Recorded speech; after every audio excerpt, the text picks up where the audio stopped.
what makes it different is the way people operate. I'm accountable for the outcome of that sphere. Okay, so I'm not just, my job isn't marketing and I do marketing things. Okay, I'm accountable for increasing our market share. I'm accountable for opening up new markets. Welcome to Season 2 of Leadership Impact, the podcast for modern executives who are reinventing leadership within their organizations.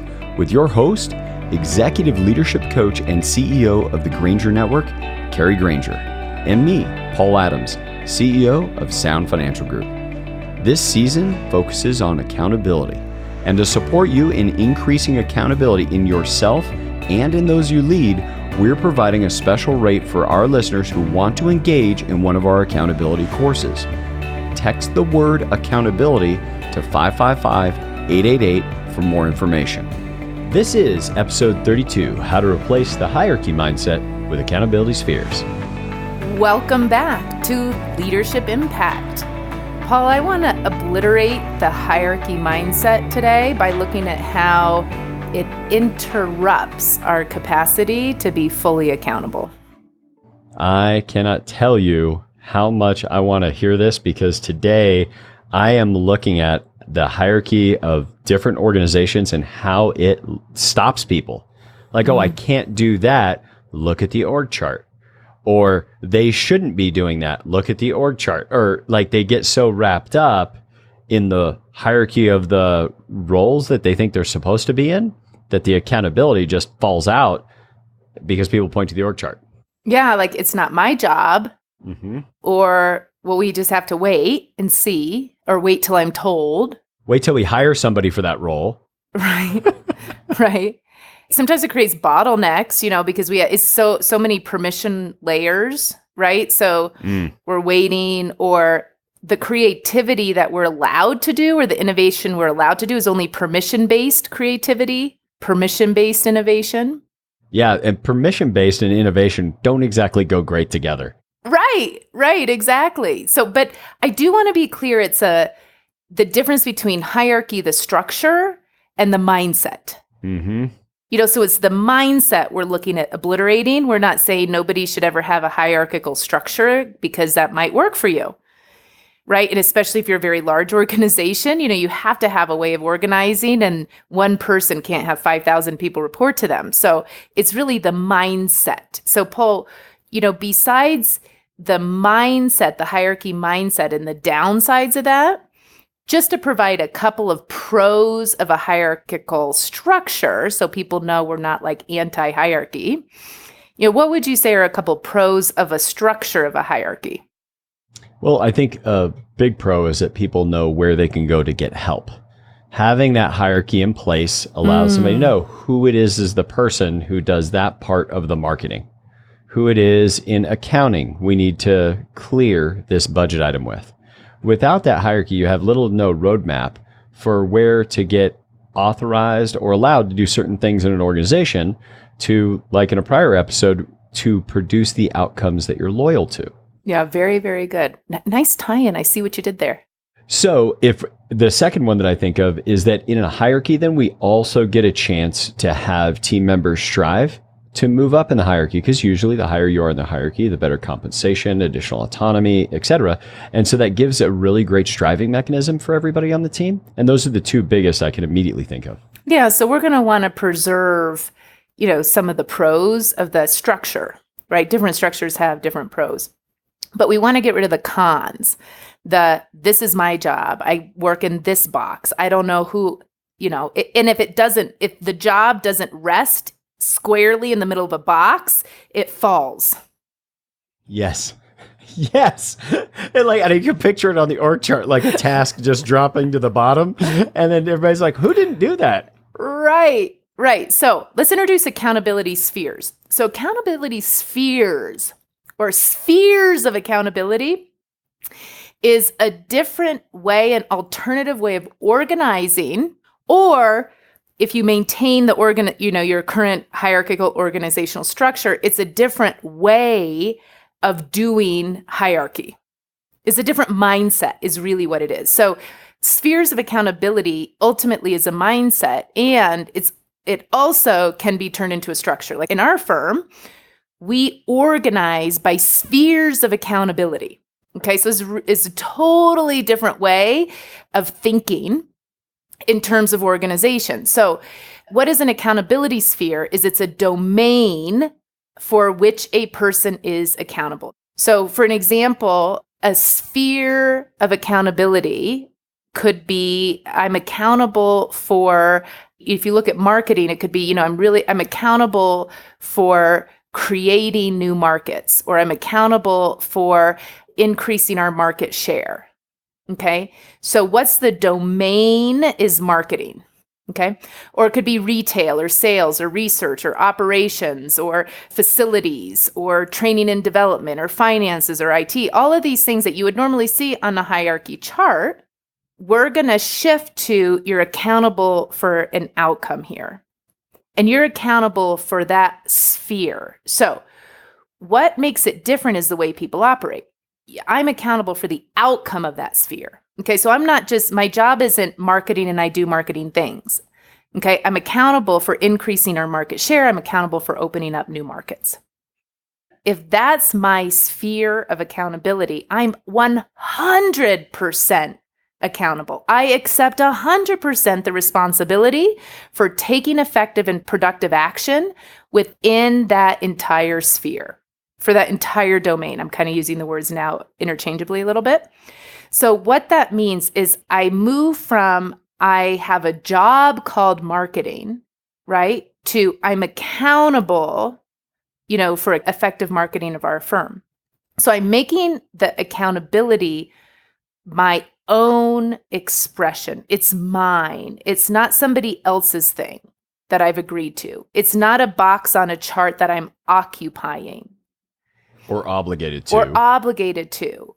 Or given direction for. No, I'm accountable for it. I'm not waiting for my CEO or my director to tell me what to do. I'm accountable. It's my job to produce that outcome. So no matter how it began, when I accept being accountable for this sphere, it's my voice, it's my promise in the world. There's no hiding, no holding back, no caveats, no pointing the finger to somebody else.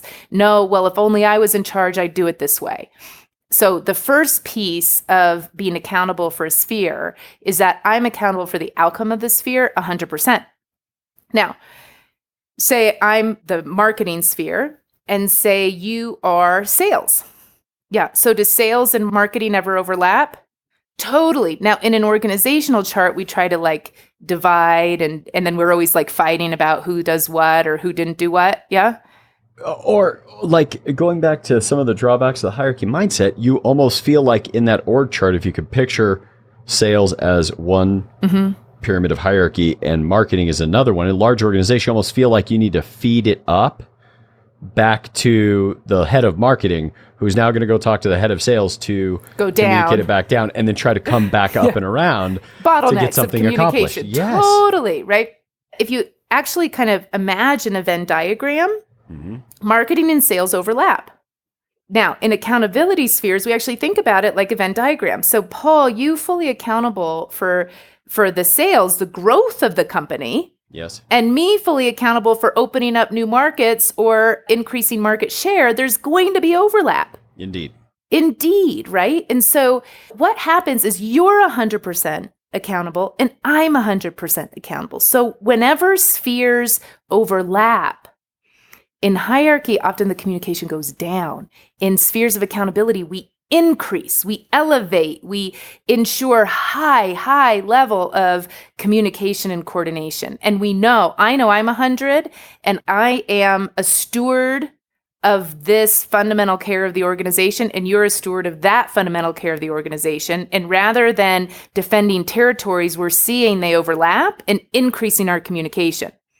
Now, here's the crazy thing. Part of being accountable for a sphere is that I always have focus on my sphere, but I never forget the big picture of all the spheres and the interconnectivity between us. Should I say that again? Well, I want to say it sounds big and complex. So I do want you to say it again and then allay our listeners' fears about how that I know from our prior conversation that it's actually far simpler in execution when everybody's on board, but it sounds super complicated.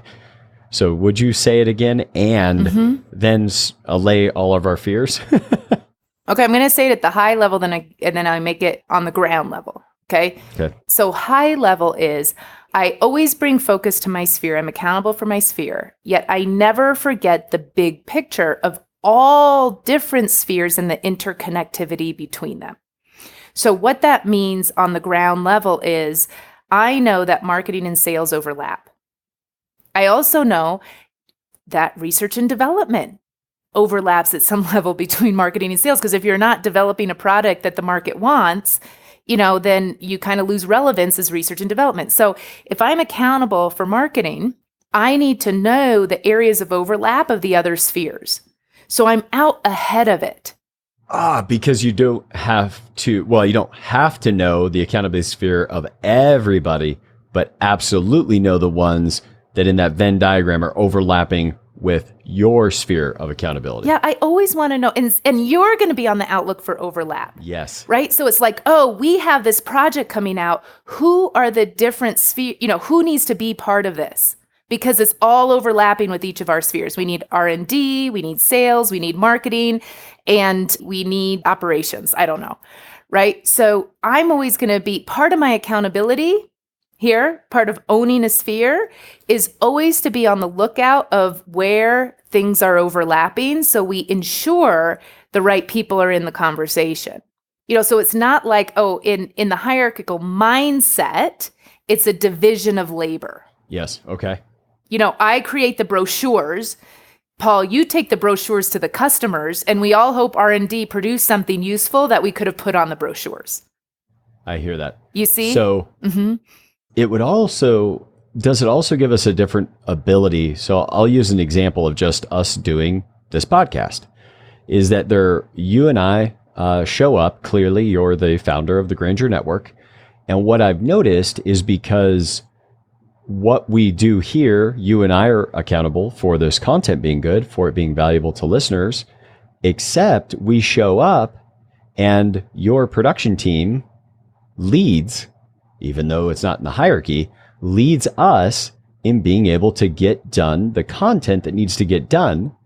And so it's a perfect example of spheres overlapping. And it's almost like in this moment, despite the org chart would have you at the top of the Granger Network, but you slip into almost like a followership role when it's getting somebody else's accountability sphere accomplished. 100%. In this case, I am being led by, we're both being led by Lindsay, and we're being, there's a number of people we're being led by, our production team, etc. And then you guys are also being led, you're being led by me, and Lindsay's being led by me by my saying, these are the topics I want to present. So we all have different accountability. So and then Paul, your experience and, your accountability in terms of making things really practical when you start to move us, from a new thought to, Kari, we really need to make this practical for our listeners. I allow myself to be led by you. So I know you are accountable for an outcome, and you're kind of a steward of that care.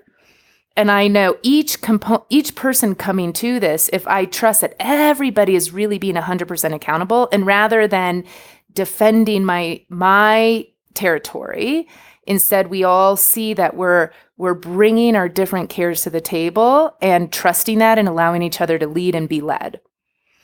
And that's how we organize at the Granger Network, is if I go and do a program, if I'm leading a leadership program, right? We have so many overlapping spheres of accountability.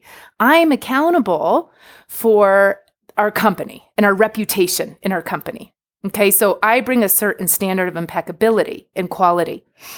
We have somebody in our team, Alan's currently accountable for the quality of delivery. Now, I used to be accountable for that, but I'm not accountable for that anymore.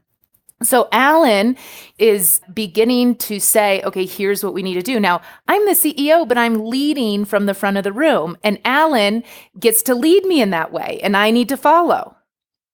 And then we have somebody who's accountable for the production of the event and the way it looks, and that we have a first-class feeling and environment. In fact, my standards, and I get, I can be short with people unless I'm like really focused on that. It's not a forte of mine. Mm-hmm. And so the person who's like Joshua, for example, in I'm just thinking about the last one we led, he prefers to be the one to talk to the vendors, not have me talk to the vendors, because he's accountable for that relationship being extraordinary. Or he will create cards, he'll sign from the Granger network. So we all have different accountabilities. And what's so great is everybody brings that to bear and we produce phenomenal courses. Whereas if it were in a hierarchy mindset, everybody would be looking to me to give them direction. Yes, or if there's a problem, it rolls uphill to you. Right. I can see this even changing conversations. You think about what could happen, especially in large organizations where something goes wrong and somebody says, whose role is that? Who has that in their job description?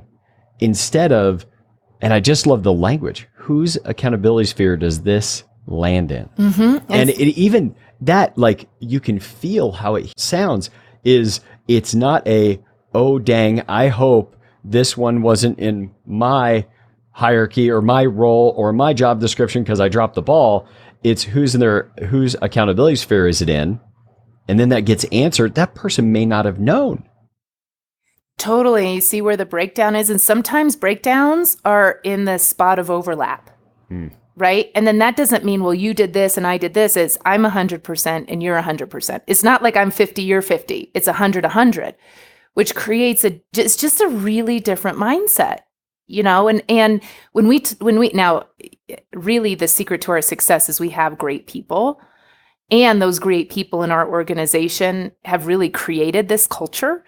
But, when we look at breakdowns, it's like, here's where I can be accountable. Here's where I can be accountable. It's almost like a fight to be more accountable, right? Which is really funny because oftentimes it's like the other way. Yes.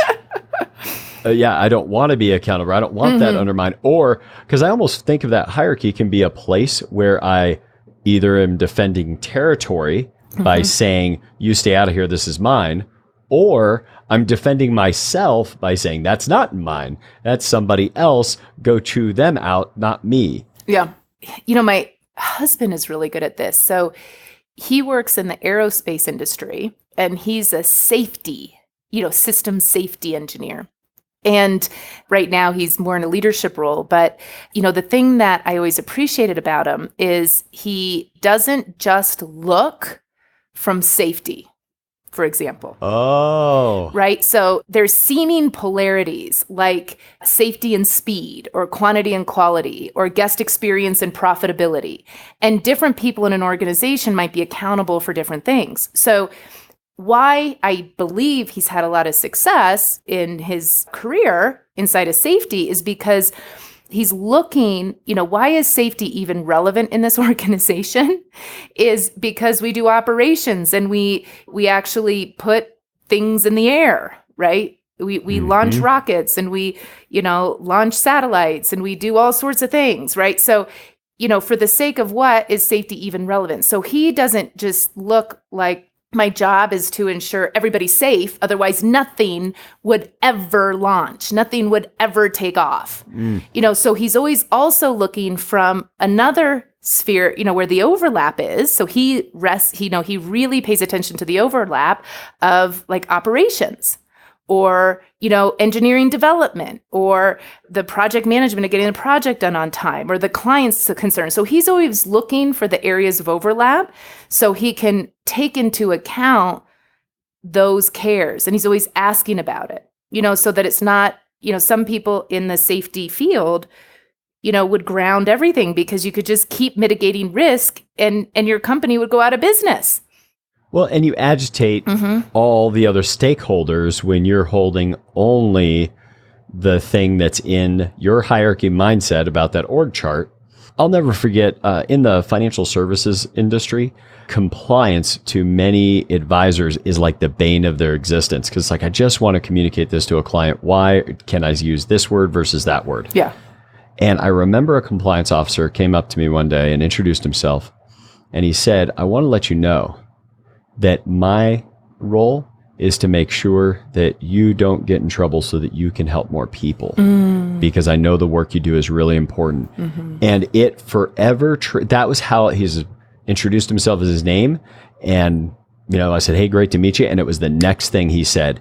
And it changed. And that guy and I haven't been affiliated with him for almost a decade. And yet he and I could just get on the phone and shoot the breeze for 30, 40 minutes anytime and have a great relationship. And I couldn't do that with any other compliance officer I'd ever worked with in the past. Yeah, it's really, really good. So that would be a perfect example of I'm occupying this role, this box called compliance, and I just have to comply, versus I'm accountable for the outcome of ensuring compliance so you can do your role or your job. Acknowledging the other person's sphere of responsibility and accountability. Yes. And then the other thing is it's going to happen no matter what. It's not like, oh crap, this thing happened. It's no, come, heck or high water. I see to it that it happens. Even if there's a bottleneck and my boss isn't responding, it's still my accountability. I don't get to say, well, you never responded. I just continue to find new ways, new pathways. You're always looking for a pathway. Right? So what is the next action? And then at the same time is that I'm accountable for the whole. And then I know where I fit in the whole, because my accountability only makes sense in light of everything else. It also is extraordinarily empowering, right? So the person on my team who supports me with my calendar, and I've, just through the course of time, I've had different people in that role. And I watch those who enter the role as I have to manage Kari's calendar and that's my job, or even the same person when they're in that mindset, their job isn't as fulfilling. They get annoyed by me signing up for more things than my calendar can handle. However, when different people succeed or the same person with a different mindset succeeds, I'm accountable that our CEO is able to fulfill on the future of our company, is able to, if that's like a business development call, or I'm accountable that our CEO, our CEO is able to support the different team members on our team, and that's what scheduling this event really represents. I'm accountable that the head of pediatrics on the other side of the country is free to do her job and to be an extraordinary leader by ensuring that she gets a call with Kari's calendar. That part where you said, the role is to, care for Kari being able to do these things versus managing the calendar is such a clear distinction, because whole new actions come out of that. Like, oh, Kari might not want to go from doing this thing for 3 hours to then immediately go to this other thing. Like, she's going to need some space to be at her best and be the most effective. And that happens without somebody having to manage her in that, getting that done. It just comes as a natural outcropping of the new accountability sphere. Oh, yeah. For example, the person supporting me right now, he's accountable for a little, like, the balance in my life a bit, right? So he is awesome. He comes to me, he's like, look, if we sign up for this, it's going to put your recovery time at risk. So there's so much empowerment there because he's my partner. He's not a subordinate. He's my partner. We have overlapping spheres of accountability, right? And so it empowers you to speak in a way you might not speak otherwise, because you're speaking on behalf of the outcome you're accountable for, as contrasted with I'm 4 layers down in the organizational chart. Well, and I want to get to that practical piece, speaking of accountability spheres, that I'm responsible for, because I can picture people getting off this call, having a new distinction, maybe even slinging that new distinction in their organization, but maybe have one pause before you start using the new distinction of accountability spheres and do yours. Draw it on a piece of paper or write it out. But the idea being is here are some things I currently know I'm accountable for. New product launch, this much in sales, whatever those things are. And then for each thing that you're accountable for, just put names next to it of other people who it overlaps with their sphere of accountability. Because think about the kind of horsepower you could get in being in a shared set of conversations with those other folks that you share this accountability with them 100% together, so that you can both work on that item going in the same direction and being in agreement that you both have the same accountability. There are times that people end up at odds, accidentally thinking their jobs are separate. I'm the safety officer. My job is to do this, and you are the person that pushes the button that sends the rocket into space. Mm-hmm. And we're working against each other. It's no, I want to get all this stuff out of your way so you can push the button without worrying about everything else that's going to happen around it. So that when you push that button, you can have, you know that I've got your back, that we've done everything we need to do to make sure that thing doesn't have a problem. Yeah. Or hurt anybody. This is wonderful. So that is a takeaway, writing down what people are accountable to and who else you overlap with in that accountability in your organization could be a game changer before sending this podcast off to those other team members. So thank you for making that connection. Paul, like so many of our episodes, this is really the tip of the iceberg. And so, just why I want to bring that up is use this as an inquiry, shifting from one mindset to the other. I don't recommend, unless you actually have a full-on engagement with us, that you try to, say, hey, everybody, we're going to do accountability spheres, because we really just kind of gave you a taste of that in this podcast. There's a lot to the operationalization of accountability spheres, and it's pretty extraordinary, very empowering. And I think that this podcast is really, really useful in shifting a mindset from a default hierarchical division of labor mindset into really bringing the idea of being accountable for a sphere, of accountability, to be accountable for a domain, and bringing that mindset into whatever current organizational structure you have. And to give folks an idea of how much this has been just the tip of the iceberg, Kari, when you are doing this as a part of one of your longer engagements for a large organization, how many days of work does it usually take to begin the operationalization? Yes, thank you. But how long does it usually take, like that work, to begin that for a large organization with your team? It's tough to say a number of days, but it would be we'd be partnering on something. We would be engaging together, and there's structure, shifting structure. There's shifting the way in which we conduct meetings. There's doing some leadership development underneath it to make sure that it's gonna hold. Right. And so I think this episode itself and shifting the mindset is really good, but it would be a year at least engagement, yes. Maybe more. We really like to partner with our clients over a period of time to make significant shifts with them. Good. Well, that's what I wanted everybody to be able to hear, that there is not a quick fix to this, but what a tremendous inquiry to be in, and introduce this distinction to some of your team and let them be in the inquiry with you, at least until your organization engages the Granger Network.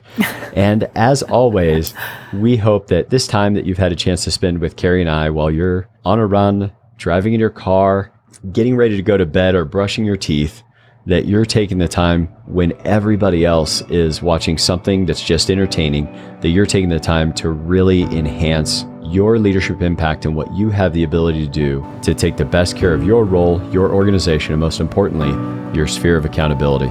And we hope that this has been a contribution to your leadership impact. Thank you for tuning into Leadership Impact, the podcast for modern executives who are reinventing leadership within their organizations. Subscribe now at Apple Podcasts, Google Play, or wherever you get your podcasts. And to support you in your leadership impact, we've offered a special course rate to you, our listeners. Just text the word accountability to 555-888 and you'll receive the link. Learn more at grangerNetwork.com and join us next week on how to transform your leadership impact with accountability.